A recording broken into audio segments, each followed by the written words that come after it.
Hi hello student, hello everyone, কেমন আছো প্রত্যেকে? আই হোপ প্রত্যেকে ভালো আছো। তো স্টুডেন্ট, আমরা ক্লাস 11 এর যে ক্লাস শুরু করেছিলাম প্রাণী রাজ্য বা অ্যানিমাল কিংডম, চ্যাপ্টার 4 ছিল। তো তোমাদের হচ্ছে সেমিস্টার 1 এর জন্য চ্যাপ্টার 4 এর আমরা বেসিক্যালি পার্ট 1 কমপ্লিট করেছিলাম অমেরুদণ্ডী প্রাণীদের মধ্যে। আজকের আমরা হচ্ছে পার্ট 2 করবো। বেসিক্যালি অমেরুদণ্ডী প্রাণীটা যেহেতু অনেক বড় লিস্ট আছে, একটা ক্লাসে করলে ঘন্টাখানেক লেগে যেত। তো ক্লাস যাতে বোরিং না হয়ে যায় সেই কারণে আমরা দুটো পার্টে ভাগ করেছি, কারণ অনেক সময় হচ্ছে অনেকের ধৈর্য কম থাকে। তো সেই কারণে যাতে অনেক কম সময় জিনিসটা হচ্ছে ক্যাপচার করতে পারবো এবং তারপরের পার্টটাও আবার যাতে হচ্ছে কম সময়ের মধ্যে হয়ে যায়, সেই কারণে আমরা দুটো পার্টে পুরোটাকে ভাগ করে দিয়েছি। তো আজকের ক্লাস আমরা শুরু করব অ্যানিলিডা থেকে, যেখানে আমাদের অ্যানাস মানে যেখানে উদাহরণগুলো আমরা দেখলে বুঝতে পারবো যে এদের বৈশিষ্ট্যগুলো উদাহরণের সাথে কতটা সিমিলার, এবং এদের নামের মধ্যেও কিন্তু, কারণ অন্যগুলো যেরকম নামের মধ্যে তার যে বৈশিষ্ট্য সেটা হচ্ছে ম্যাচ করে, এখানেও কিন্তু নামের মধ্যে ম্যাচ করে। তো চলো আগে ফার্স্টে আমরা প্রত্যেকে হেডিং দিয়ে নিই। তো একদম উপরেই হেডিং দাও, অ্যানিলিডা।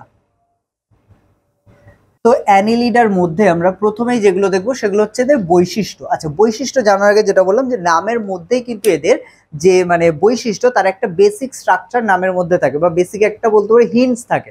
সেটা হচ্ছে কি, এখানে হচ্ছে অ্যানিলিডা নামের মধ্যে দেখো, অ্যানি থেকে আমি অ্যানাসে যদি আসি, তো অ্যানাস, এবং অ্যানাস থেকে যদি আমি অ্যানিউলাসে আসি, তো এখানে হচ্ছে এই অ্যানিউলাস কথাটার মানে হচ্ছে রিং বা আংটি বোঝায়। ঠিক আছে, তো এখানে আমাদের হচ্ছে প্রথমে একটু লিখে নিতে হবে অ্যানিউলাস, ANNULUS, অ্যানিউলাস। অ্যানিউলাস বলতে কি বোঝায়? আংটি বোঝায়। ঠিক আছে, আংটি তোমরা প্রত্যেকেই জানো, যেটাকে আমরা রিং বলি, তাই তো, গোল হাতে হচ্ছে পরা হয়। ওকে, তো এখানে অ্যানিউলাস বলতে হচ্ছে আংটি বোঝায়। এবার দেখো এখানে যে বৈশিষ্ট্যগুলো বা জীবের মধ্যে যে বৈশিষ্ট্য দেখা যায়, তারা সাধারণত হচ্ছে যোগ বা কেঁচো, যদিও এদের সাইন্টিফিক নাম আমাদের জানতে হবে। তো এখানে যোগ বা কেঁচো, ভালো করে যদি যোগ বা কেঁচোর কাছ থেকে দেখো, দেখতে পাবে যে এদের গায়ের খণ্ডগুলো যেন পরিষ্কার বোঝা যায়, আর খণ্ডগুলো যেন মনে হয় যে রিং রিং অনেকগুলো হচ্ছে আংটি পরপর জুড়ে জুড়ে জুড়ে জুড়ে পুরো স্ট্রাকচারটা, যে বডিটা, সেটা তৈরি হয়েছে।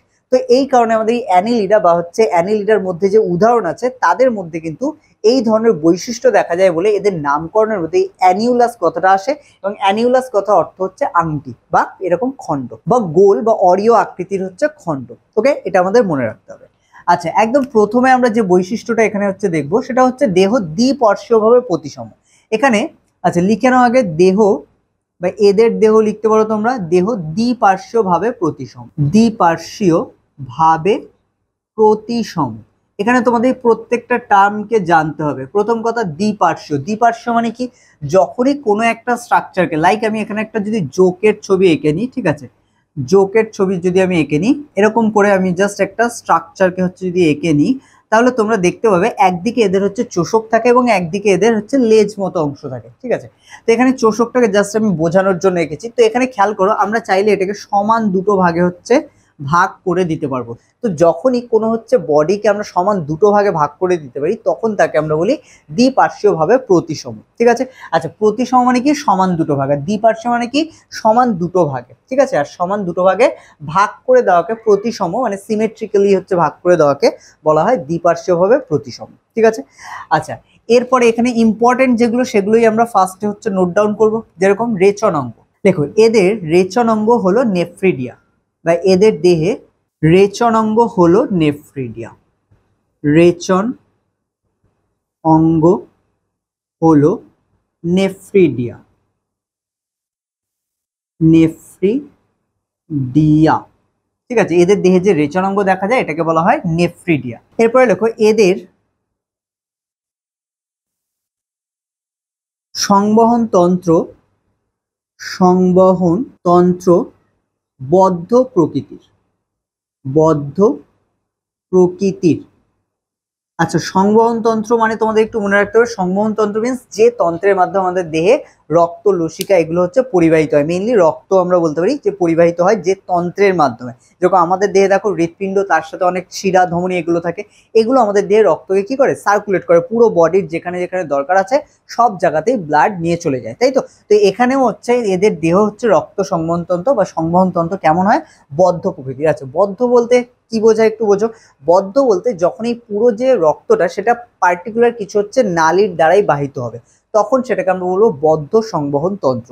যদি এটা এমন হতো যে এটা মুক্ত থাকতো, জাস্ট প্রথমে হৃৎপিণ্ড বা এই ধরনের কিছু মানে স্ট্রাকচার আছে যার মধ্যে রক্তগুলো আসলো সারা দেহ থেকে, আসার পরে এখান থেকে আবার বেরিয়ে গেল, কিন্তু কোনো নালীর মাধ্যমে, জাস্ট হচ্ছে এখান থেকে বেরিয়ে সারা বডিতে ছড়িয়ে পড়লো, কোনো নালীর মাধ্যমে, দেহের যে তরল থাকে তার মাধ্যমেই ছড়িয়ে পড়লো।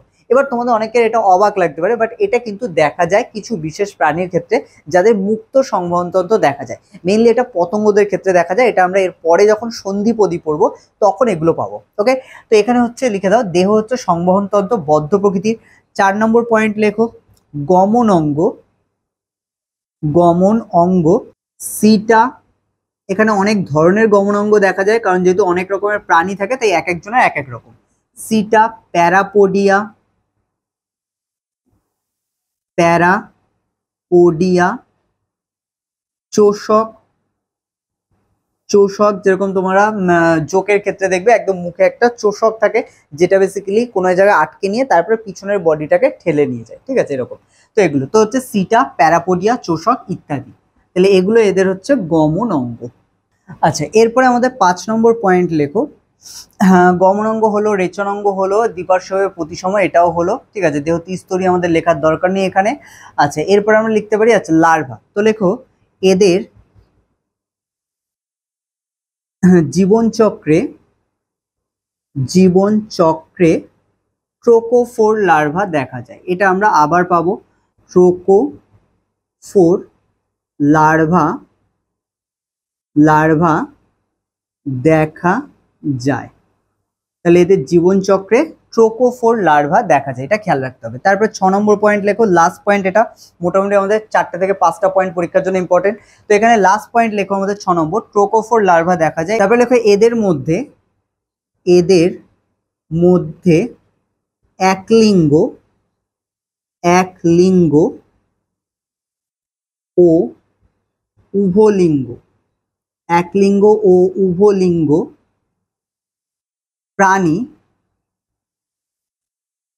প্রাণী দেখা যায়, দেখা যায়। তার মানে এদের মধ্যে কিছু আছে যারা একলিঙ্গ, আবার কিছু আছে উভলিঙ্গ।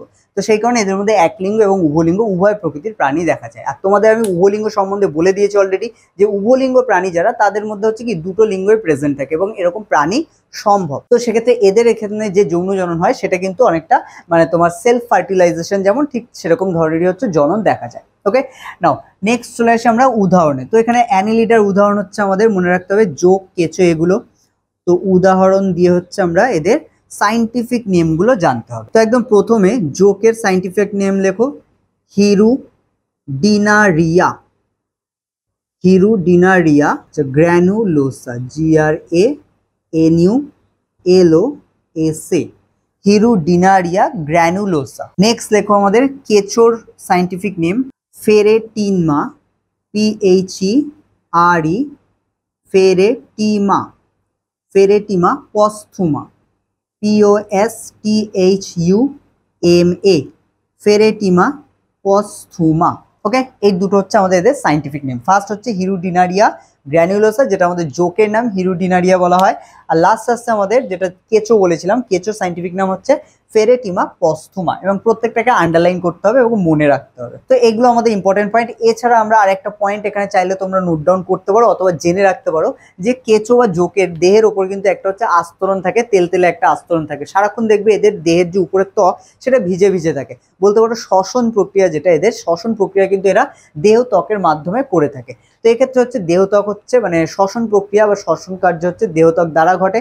আর আরেকটা পয়েন্ট যেটা লিখতে পারো সেটা হলো দেহত্বক হচ্ছে কিউটিকল দ্বারা আবৃত, কারণ দেহের উপরে যে চকচকে অংশটা দেখো বা ভিজে ভিজে দেখো, তো ভিজে ভিজে হয়তো এই কারণে যেখানে হচ্ছে শ্বসন প্রক্রিয়া ঘটে সেই কারণে দেহত্বক দ্বারা। আর দ্বিতীয় হচ্ছে উপরটা হচ্ছে একটু চকচকে টাইপের থাকে, কারণ এদের দেহের যে উপর সেটা হচ্ছে একটা আবরণ দ্বারা ঢাকা থাকে, যেটাকে কিউটিকল বলে। যেরকম পাতাতেও হচ্ছে এরকম আবরণ দেখা যায় অনেক ক্ষেত্রে, সেখানেও কিউটিকল বলা হয়। প্রাণীদের ক্ষেত্রে এই ধরনের আবরণকে বলা হয় কিউটিকল। ওকে, তো এই দুটো পয়েন্ট তোমরা চাইলে সাইডে নোট করতে পারো, আদারওয়াইজ মেইন পয়েন্ট হচ্ছে আমাদের এইগুলো মনে রাখতে হবে। সব থেকে ইম্পর্টেন্ট রেচন অঙ্গ প্রত্যেকের মনে রাখবে, গমন অঙ্গ মনে রাখবে, আর শ্বসন অঙ্গ। যদি এখানে শ্বসন অঙ্গ আমাদের দেহত্বক, তো সেক্ষেত্রে হচ্ছে দেহত্বকটা মনে রাখতে পারো। আদারওয়াইজ মোটামুটি এই পয়েন্টগুলো, আর তার সাথে লার্ভা, কি ধরনের লার্ভা হচ্ছে দেখা যায় এদের জীবনচক্রে। তো নাও আমরা হচ্ছে এটাকে তাহলে মুছে দিই। নেক্সট চলে আসবো আমরা সন্ধিপদী বা আমাদের আর্থ্রোপোডা। ওকে, তো একদম উপরে তাহলে হেডিং দিয়ে নাও ফার্স্ট, আর্থ্রোপোডা, আর্থ্রোপোডা। বা সন্ধিপদীও বলা হয়, ঠিক আছে, সন্ধিপদী বা আর্থ্রোপোডা। আচ্ছা, এখানে আমাদের আর্থ্রোপোডা, আর্থ্রো মিন্স হচ্ছে এখানে জয়েন্টেড লেগস যাদের দেখা যায় তাদের হচ্ছে আর্থোস বলা হয়, মিন্স আর্থোস মিন্স হচ্ছে সন্ধি, আর পোডোস বা পোডা যেখান থেকে আমাদের পোডোস আসে এটা মানে হচ্ছে পদ। তো জয়েন্টেড লেগস দেখা যায় যাদের তাদেরকে আমরা আর্থ্রোপোডা বলতে পারি। লাইক হচ্ছে তোমরা তোমাদের চারপাশে যত হচ্ছে পোকামাকড় দেখছো যাদের হচ্ছে লেগগুলো জয়েন্টেড, আরশোলা বলতে পারো, এখানে ফড়িং বলতে পারো, তারপরে তোমরা মশা বলতে পারো, ঠিক আছে, এদের পাগল হচ্ছে কি থাকে, জয়েন্ট থাকে, একটার সাথে আরেকটা জয়েন্ট করা থাকে। তারপরে তোমরা আরেকটা বলতে পারো হচ্ছে আর কি বলা যেতে পারে, কি বলে, হ্যাঁ মাকড়সা বলতে পারো, কাঁকড়া বিছে, এগুলো সব কিন্তু জয়েন্টেড লেগস। চিংড়ি এটা জয়েন্টেড লেগস, তাহলে এদেরকে বলা হয় কিন্তু আমাদের আর্থ্রোপোডা। ওকে, তাহলে শর্ট ফর্মটা একটু লিখে নাও, আর্থোস, ARTHOS, আর্থোস মিন্স হচ্ছে সন্ধি, সন্ধি, আর পোডোস মিন্স হচ্ছে পা, PODOS, পোডোস মিন্স হচ্ছে পদ বা পা। তো সন্ধিপদী, তাহলে আর্থ্রোপোডা মিন্স কি, সন্ধিপদী।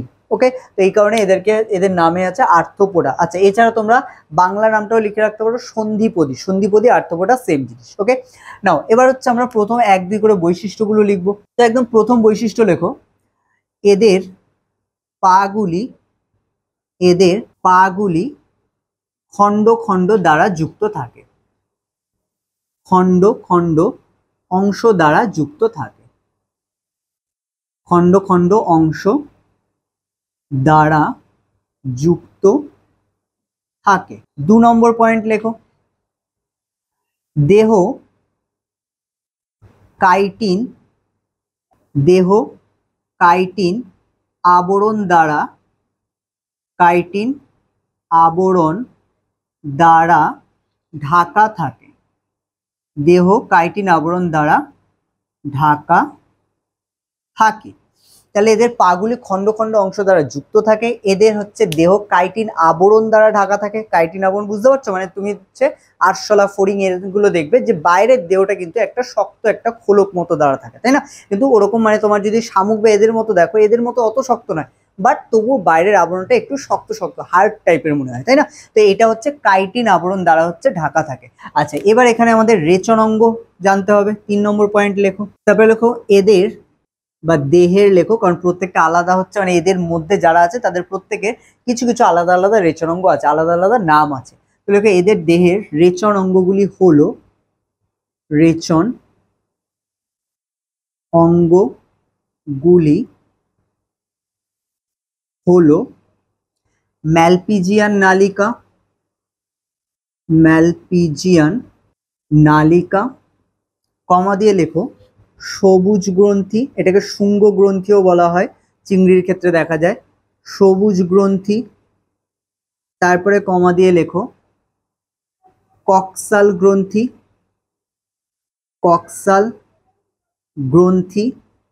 এগুলো হচ্ছে আমাদের রেচন অঙ্গ, দেহের রেচন অঙ্গ হচ্ছে এগুলো। তো এগুলো আলাদা আলাদা, যেরকম আমরা বললাম চিংড়ির ক্ষেত্রে সবুজ গ্রন্থি, আবার ম্যালপিজিয়ান নালিকা এটা আরশোলার ক্ষেত্রে দেখা যায়, কক্সাল গ্রন্থি এটা আবার আমাদের সেই কাঁকড়া এদের ক্ষেত্রে হচ্ছে কক্সাল গ্রন্থি দেখা যায়। তো এগুলো হচ্ছে আলাদা আলাদা প্রাণীর ক্ষেত্রে আলাদা আলাদা মানে রেচন অঙ্গ হচ্ছে থাকে। 4 নম্বর দাও দিয়ে লেখো শ্বসন অঙ্গগুলি হলো, শ্বসন অঙ্গগুলি, শ্বসন অঙ্গগুলি হলো ট্র্যাকিয়া, যেটা আমাদের আরশোলায় দেখা যায়, ট্র্যাকিয়া, বুকগিল, বুক লাং, এগুলো হচ্ছে কাঁকড়া, কাঁকড়া বিছে এদের দেখা যায়, বুকগিল, বুক লাং, বুক লাং।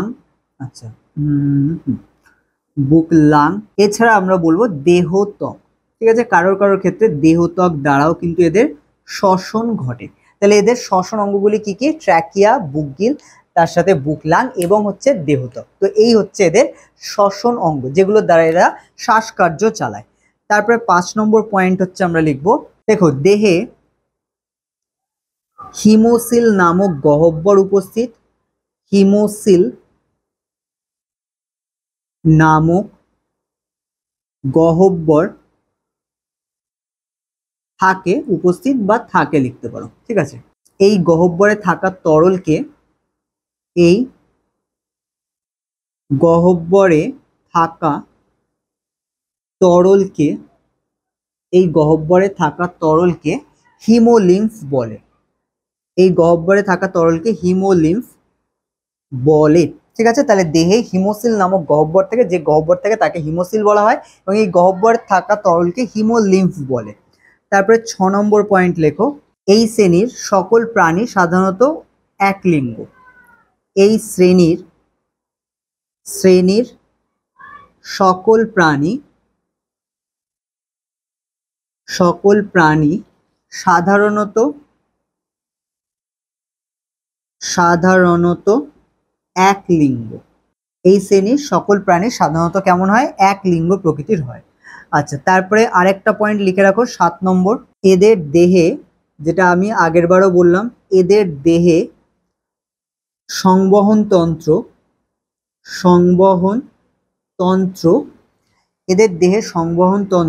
মুক্ত প্রকৃতির, তাই না? একটু আগে অ্যানিলিডার সময় বলেছিলাম মুক্ত প্রকৃতির, তাহলে এদের দেহের সংবহন তন্ত্র কেমন? মুক্ত প্রকৃতির। মুক্ত প্রকৃতির মানে কি? ওপেন থাকে। এবার এটা কেমন ভাবে ওপেন থাকে? তোমরা যদি খেয়াল করো, আরশোলার যদি আমরা বডি জাস্ট একটা ড্র করার চেষ্টা করি এখান থেকে, যে আরশোলার বডির ক্ষেত্রে কিন্তু এদের যে সংবহন তন্ত্র থাকে, আচ্ছা এটা আমি মুখে আঁকছি, এটা মুখ আছে, ঠিক আছে, রাফ একটা ড্রয়িং করে নিচ্ছি। তো এখানে এদের যে সংবহন তন্ত্র, এদের এখানে না হার্টের যে চেম্বার, সেগুলো এইভাবে প্রেজেন্ট থাকে পিছনের দিকে, ঠিক আছে, এইভাবে প্রেজেন্ট থাকে হার্টের চেম্বার। এটা মনে করা হয় যে এদের হার্ট, ঠিক আছে, যে পুরো হৃৎপিণ্ড সেটা এইভাবে লম্বা হয়ে অবস্থান করে।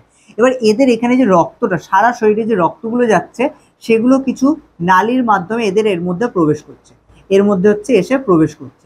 এবার প্রবেশ করার পরে পুরো রক্তটা ফিল্টার হয়ে যায়, এবং ফিল্টার হওয়ার পরে এখান থেকে আবার বাইরের দিকে বেরিয়ে আসে, এবং এখানে তরল আকারে বাইরের দিকে বেরিয়ে এসে সারা দেহে ছড়িয়ে পড়ে, দেহের নিচের দিকে, উপরের অংশ, সব জায়গায় ছড়িয়ে পড়ে। কাজ হয়ে গেলে আবার এই নালীগুলোর মাধ্যমে এই যে মাঝখানে আমরা হার্টের যে চেম্বার রেখেছি, এর মধ্যে চলে আসে। তো এইভাবে আসলে এদের যে সংবহন তন্ত্র, যারা মুক্ত প্রকৃতির, আমরা এখানে শুধু আরশোলা নিয়েছি, আরশোলা ছাড়াও আমাদের অন্য যেসব প্রাণী আছে তাদের মধ্যেও কিন্তু মানে ফড়িং বলো, কাঁকড়া বিছে বলো, চিংড়ি বলে, এদের মধ্যেও কিন্তু এই ধরনের মানে সিস্টেম দেখা যায়, এবং যে কারণে এদের যে রক্ত সেটা মুক্ত প্রকৃতির। আর সব থেকে ভালো হয় যদি তোমরা একটা চিংড়ি মাছ নাও জ্যান্ত দেখে, তাহলে দেখবে জ্যান্ত চিংড়ি মাছের কিন্তু তুমি পার্টিকুলার কোনো ব্লাড পাবে না, বা এর দেহে যে তরল, সেটা সাধারণত কি হয়, এদের হিমোলিম্ফ বলা হয়। কারণ কি? এর যে দেহের যে রক্তটা, সেটা আসলে সাদা প্রকৃতির বা নীলাভ প্রকৃতির হয়, যে কারণে এদের যে রক্ত, সেই রক্তকে বলা হয় হিমোলিম্ফ। আর যে গহ্বরে রক্তটা থাকে বেসিক্যালি, তাকে বলা হয় হিমোসিল। আর এদের যে সংবহন তন্ত্র, যে রক্তটা যে পথে যায়, সেইটা ঠিক এইরকম দেখতে, এবং এটাকে আমরা বলি মুক্ত সংবহন তন্ত্র, বা এদের যে সংবহন তন্ত্র সেটা কেমন? মুক্ত প্রকৃতির। ওকে, এখানে যদি চলে আসি যে বদ্ধ প্রকৃতির সংবহন তন্ত্র কাকে বলবো? দেখো, বদ্ধ সংবহন তন্ত্র সেই ধরনের সংবহন তন্ত্র যেখানে যে রক্ত, সেটা একটা পথের মাধ্যমে যাতায়াত করবে, যে পার্টিকুলার শিরা দিয়ে যাবে, গিয়ে সেখানে কাজ করবে, করে আবার সেখান থেকে কোনো না কোনো শিরার মাধ্যমে আবার সেই অঙ্গে ফিরে আসবে। যেমন আমরা মানুষের নিয়ে নিতে পারি, মানুষের সংবহন তন্ত্র বদ্ধ প্রকৃতির। তো এখানে কি হয়, আমাদের হার্টে বা হৃৎপিণ্ডের মধ্যে যে রক্ত সারা শরীর থেকে এলো, সেটা পরিষ্কার হলো, ফুসফুসের দ্বারা সাহায্য নিয়ে পরিষ্কার হলো, আবার সেগুলো আমাদের মহাধমনির মাধ্যমে দেহের উপরের অঙ্গ, নিচের অঙ্গ, পাশে সব দিকে আবার শিরা দিয়ে, সেগুলো আবার ছোট ছোট শিরাতে, ধমনী দিয়ে মানে মহাধমনী দিয়ে সারা শরীরে আবার ছোট ছোট ধমনীতে ভাগ হয়ে গিয়ে দেহের প্রত্যেকটা প্রান্তে রক্ত পৌঁছে দিচ্ছে। বোঝা গেল? এবং প্রত্যেকটা প্রান্তের ধমনী যেখানে শেষ হচ্ছে, সেখান থেকে শুরু করে আবার যখন ওটা টার্ন নিচ্ছে, মানে দূষিত হয়ে যাচ্ছে কাজ করার পর, তখন সেটা তো আবার ফিরে আনতে হবে। তো ওখানে যখন শিরা শুরু হয়, মানে ধমনী শেষ, শিরা শুরু হবে, সেখানে একটা জালক আকার অংশ থাকে, এবং এই জালকের মধ্যে দিয়ে মোটামুটি যেগুলো দূষিত পদার্থ সহ রক্ত আছে, সেগুলো এখান থেকে বেরিয়ে যায়, আর বিশুদ্ধ রক্তের বেশিরভাগটা এখান থেকে যেতে পারে না। তো এইভাবে মধ্যে পুরো সিস্টেম কাজ করে, এবং পুরোটাই যেহেতু কি একটা লাইন বা একটা টিউবের মাধ্যমে কি বদ্ধ থাকে, যে ওই পথেই যাবে, ওর বাইরে অন্য কোথাও যাবে না, তাহলে সেই কারণে একটাকে বলা হয় বদ্ধ সংবহন তন্ত্র। বোঝা গেল? তাই হবে, এতগুলো বুঝতে পেরে গেছো তোমরা, মুক্ত সংবহন তন্ত্র কি, বদ্ধ সংবহন তন্ত্র কি, এবং এখানে আমাদের এই যে বৈশিষ্ট্য, এগুলো মাথায় রাখতে হবে। তো এগুলো সবই কিন্তু আমাদের আর্থ্রোপোডার বৈশিষ্ট্য, মানে সন্ধিপদী প্রাণীদের বৈশিষ্ট্য। ঠিক আছে? তো নাও, এখানে আমাদের কিছু এক্সাম্পল বা উদাহরণ লিখতে হবে, তো উদাহরণগুলো তোমরা নোট ডাউন করো। তো এখানে যেহেতু এরা সবাই পতঙ্গ, তো আমরা এখানে বেশ কিছু পতঙ্গের নাম লিখবো। আরশোলার নাম লিখে দাও, PLANETA, Periplaneta americana, AMERI, americana, CANA, Periplaneta americana. Comma দিয়ে লেখো Apis indica, APIS, Apis indica, INDICA, Apis indica. ঠিক আছে, তাহলে এখানে আমাদের দেখো এই যে নামগুলোর কথা বলছি, এপিস ইন্ডিকা, আশা করি তোমরা শুনেছো। এপিস ইন্ডিকা হচ্ছে মৌমাছির নাম, ভারতীয় যে মৌমাছি তাদের এপিস ইন্ডিকা বলা হয়। এছাড়া হচ্ছে অন্যান্য মৌমাছিদের আলো আলাদা আলাদা নাম হবে। তারপরে এখানে পেরিপ্ল্যানেটা আমেরিকানা, এটা হচ্ছে আমাদের দেশে যে আরশোলা দেখা যায়, যদিও এটার উৎপত্তি আমেরিকায় বলে আমেরিকানা নাম আছে, কিন্তু এটা হচ্ছে মানে আমাদের দেশে দেখা যায় যে বড় বড় আরশোলা, সেগুলোকে বলা হয় পেরিপ্ল্যানেটা আমেরিকানা। তো এইভাবে আমরা হচ্ছে অন্যান্য যেসব প্রাণী আছে তাদের নাম দিতে পারি। লাইক হচ্ছে তোমরা মশার নাম বলতে পারো, মশার মধ্যে কি আমাদের ম্যালেরিয়া বা হচ্ছে এডিস, এরকম আলাদা ভাগ হয়, যে এডিস আসছে, তারপরে তোমার কি আছে এডিস, তো এডিস আছে, অ্যানোফিলিস আছে, এরকম বেশ কিছু মশা আছে, তো এগুলোও বলতে পারো এখানে। তো এই হচ্ছে আমাদের ব্যাপার, যে এখানে যা যা আছে আমাদের সবই হচ্ছে আর্থ্রোপোডা, যারা হচ্ছে পতঙ্গের মধ্যে পড়ে। আরো আমরা এমসিকিউ করার সময় আরো এরকম পতঙ্গ পাবো, সেগুলো হচ্ছে তখন আস্তে আস্তে জানা হয়ে যাবে, ঠিক আছে। আর তোমরা যেখানে যত হচ্ছে সাইন্টিফিক নেম পাবে এই ধরনের প্রাণীতে, সেগুলো কম বেশি একটু মনে রাখার চেষ্টা করবে, এটা তোমাদের জন্য হেল্পফুল হবে, ঠিক আছে। নাও এবার আমরা হচ্ছে উপরে হেডিং করব মোলাস্কা। কম্বোজও লিখতে পারো তোমরা, কম্বোজ বা মোলাস্কা, ঠিক আছে, বা কম্বোজ বলা হয়, বাংলায় কম্বোজ বলা হয়, ইংলিশে মোলাস্কা বলা হয়। তো মোলাস্কা, আচ্ছা মোলাস্কা বেসিক্যালি মোলাস্কাদের একটা বিশেষ বৈশিষ্ট্য আছে, যে কারণে এটা এদের নাম থেকেই আমরা বুঝতে পারবো, বা মোলিস বলা হয়। তো মোলাস বা মোলিস মানে কি, এখানে হচ্ছে এদের যে পা থাকে, এদের যে পা দিয়ে হচ্ছে হেঁটে যায় এক জায়গা থেকে আরেক জায়গায়, এটা সাধারণত মাংসল হয়, তো এই কারণে এদের হচ্ছে মোলিস বলা হয়, ঠিক আছে। নোট ডাউন করো, হ্যাঁ মাংসল পদ, তো এদের পাটা হচ্ছে মাংসল থাকে বলে তাই এদের মোলাস্কা বলা হয়। ওকে, নাও এবার আমরা এক এক করে বৈশিষ্ট্যগুলো নোট ডাউন করবো। একদম প্রথমেই লিখবো মোলাস্কা শ্রেণীর সকল প্রাণীদের, মোলাস্কা শ্রেণীর প্রাণীদের পদ মাংসল প্রকৃতির, ঠিক আছে, মাংসল প্রকৃতির, এদের হচ্ছে পাগুলো কেমন হয়, মাংসল প্রকৃতির। দুই লিখবে দেহ তিনটি অংশে বিভক্ত, এদের দেহ তিনটি অংশে ভাগ থাকে, দেহ তিনটি অংশে বিভক্ত। এক নম্বর লিখবে দেহ তিনটি অংশে বিভক্ত, এক নম্বর। তো একদম প্রথমে লিখবে মস্তক, কারণ হচ্ছে মাথা থাকে এদের, তোমরা দেখেছো অনেকে শামুকের হচ্ছে সামনে একটা কি সুর মতো থাকে, একটা মাথা থাকে, তো সেটা বের করে হচ্ছে কি দুটো চোখও থাকে ওখানে, ওটা বের করে হাঁটাচলা করে, তো এখানে মস্তক থাকছে। দু নম্বর লিখবে ভিসেরাল মাস, মানে এদের দেহের যে মাংস থাকে সেটাকে বলা হয় ভিসেরাল মাস, ভিসেরাল মাস। এবং তিন নম্বর লেখো, আচ্ছা তিন নম্বর এখানেই লিখে দাও মাংসল পদ, ঠিক আছে। আচ্ছা এগুলো আমরা এবিসি করে দিই, কারণ এখানে আমাদের যেহেতু ফার্স্টেই নামে আমরা রোমান হরফ ব্যবহার করেছি, তো এখানে আমাদের এবিসি করে নাও। তো এখানে আমরা লিখবো মাংসল পদ, মাংসল পদ, এগুলো হচ্ছে আমাদের থাকে।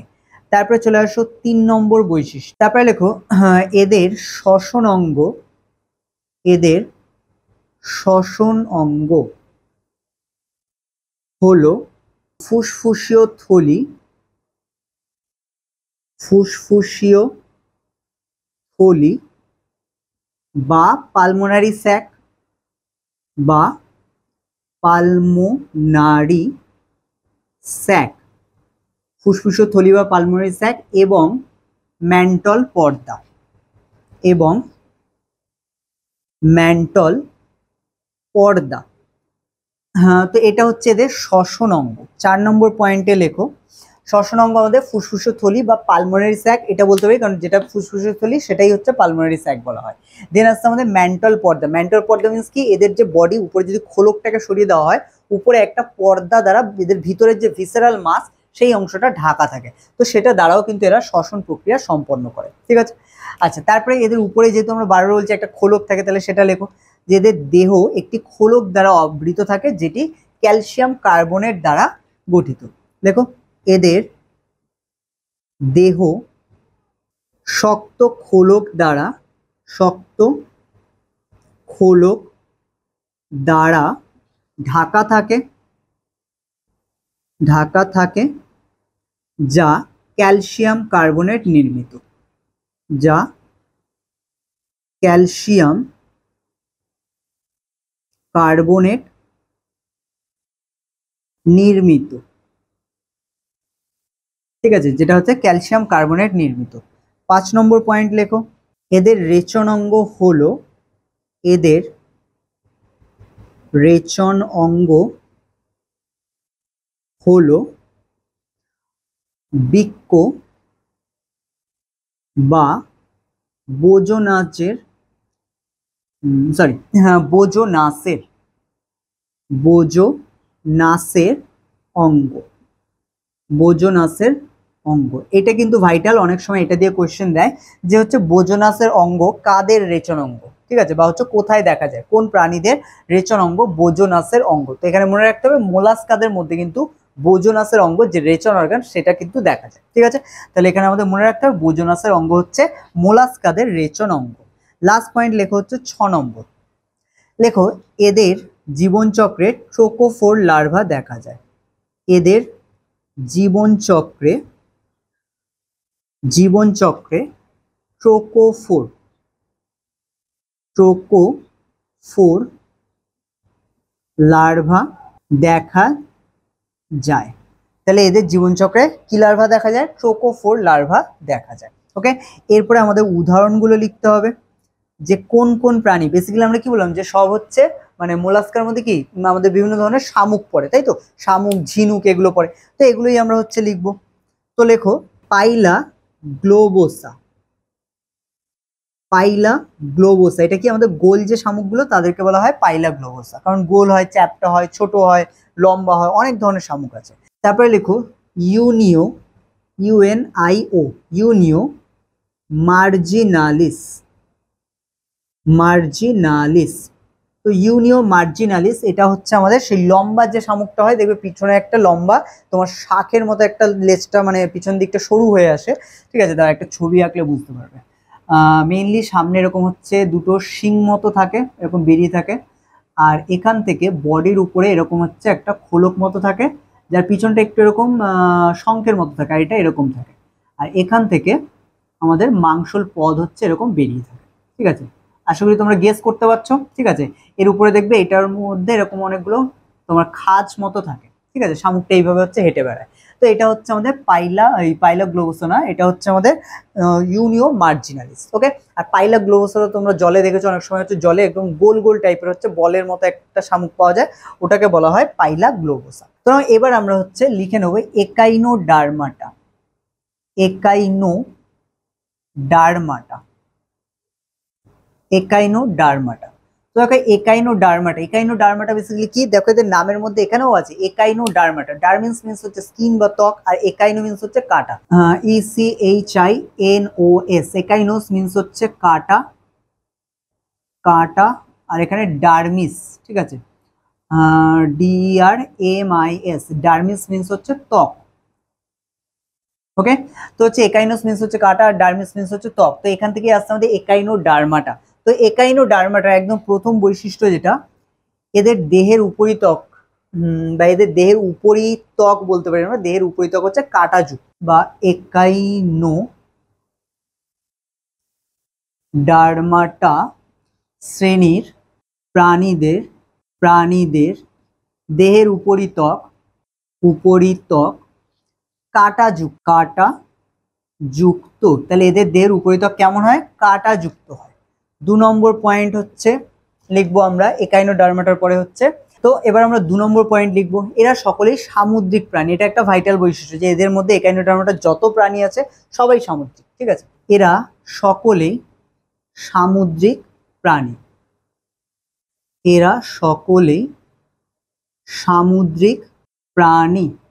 ঠিক আছে, এরা সকলেই কেমন হয়? সামুদ্রিক প্রাণী হয়। 3 নম্বর পয়েন্ট লেখো এদের গমন অঙ্গ নালীপথ। এদের গমন অঙ্গ হলো নালী, ঠিক আছে, এদের গমন অঙ্গ কেমন?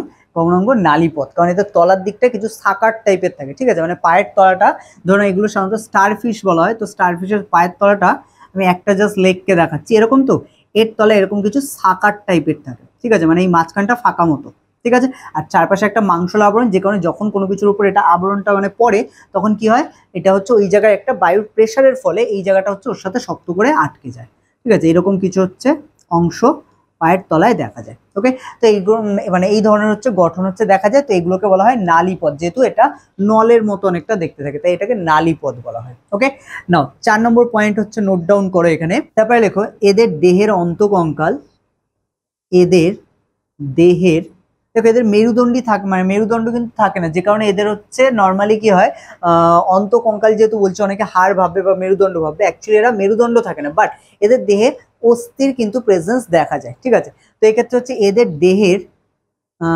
দেহের অন্তকঙ্কাল ক্যালসিয়াম কার্বনেট প্রকৃতির, ক্যালসিয়াম কার্বনেট দ্বারা গঠিত। এদের দেহের অন্তকঙ্কাল ক্যালসিয়াম কার্বনেট দ্বারা গঠিত। ঠিক আছে, আচ্ছা আমাদের পেনের হচ্ছে মোটামুটি কালিটা একটু কমে আসছে, একটু কালি খাইয়ে দিয়ে এটাকে। ঠিক আছে, বাকিগুলো আমরা তারপরে লিখবো, তোমরা এখানে লেখা যেগুলো হলো সেগুলো একবার নিজেরা পড়তে থাকো। ঠিক আছে, সবসময় হচ্ছে যখনই কোনো কিছু লিখবে, অফলাইন ক্লাস বলো অনলাইন ক্লাস বলো যেখানেই ক্লাস করো না কেন, সেখানে যখনই দেখবে হচ্ছে তোমার লেখা কমপ্লিট হয়ে যাচ্ছে তখন সেই জিনিসগুলোকে পড়তে থাকো, কারণ লেখার সাথে সাথে যখন পড়বে না তখন সেটা খুব ভালো হচ্ছে মনে থাকবে, এবং ইনস্ট্যান্ট তুমি হচ্ছে যেটা পেলে সেটাকেই সাথে সাথে রিভাইজ করে নিচ্ছ। না, তাহলে আমরা এখানে কি দেখলাম, এদের দেহ অন্তকঙ্কাল ক্যালসিয়াম কার্বনেট দ্বারা হচ্ছে গঠিত। তারপরে 5 নম্বর পয়েন্টে চলে আসো, দেখো এদের দেহে প্রকৃত সিলোম দেখা যায়, এদের দেহে প্রকৃত সিলোম, সিলোম মানে দেহের মধ্যে একটা ফাঁকা স্থান। ঠিক আছে, প্রকৃত সিলোম দেখা যায়, এদের দেহে প্রকৃত সিলোম দেখা যায়। তারপর আরেকটা লেখো 6 নম্বর, এটাই লাস্ট, কারণ এদের মধ্যে খুব একটা কোয়েশ্চেন আসে না, যেটা আসে নালীপদ দিয়ে কোয়েশ্চেন আসে, আর হচ্ছে মোটামুটি এই কাঁটাযুক্ত ত্বক দেখা যায় এরকম একটি প্রাণী, বা কোন শ্রেণীর মধ্যে কাঁটাযুক্ত ত্বক দেখা যায় এরকম একটা কোয়েশ্চেন দেয়। ঠিক আছে, খুব একটা আলাদা কোয়েশ্চেন হচ্ছে এখান থেকে দেয় না। আচ্ছা 6 নম্বর যেটা লিখবে এটা হচ্ছে দেহে জল সংবহন তন্ত্র উপস্থিত থাকে, দেহে জল সংবহন তন্ত্র, খেয়াল রাখবে এখানে কিন্তু জল সংবহন তন্ত্র, শুধু সংবহন বললে তখন সেটা ব্লাডের কথা বোঝাবে, কিন্তু এখানে দেহে জল সংবহন তন্ত্র উপস্থিত। ঠিক আছে, দেহে জল সংবহন তন্ত্র উপস্থিত। এবার আমরা একটু উদাহরণগুলো দেখব। উদাহরণ মেইনলি আমাদের স্টারফিশ, তো স্টারফিশের হচ্ছে সাইন্টিফিক নেম জানতে হবে। ওকে, তো লেখো সাইন্টিফিক নেমগুলো। অ্যাস্টারিয়াস, ASTERIAS, অ্যাস্টারিয়াস রুবেন্স, RUBENS, তো অ্যাস্টারিয়াস রুবেন্স, আর তারপরে কমা দিয়ে লিখবে কুকুমারিয়া, CUCU, কুকুমারিয়া, MARIA, কুকুমারিয়া ফ্রন্ডোসা, FRONDOSA, কুকুমারিয়া ফ্রন্ডোসা।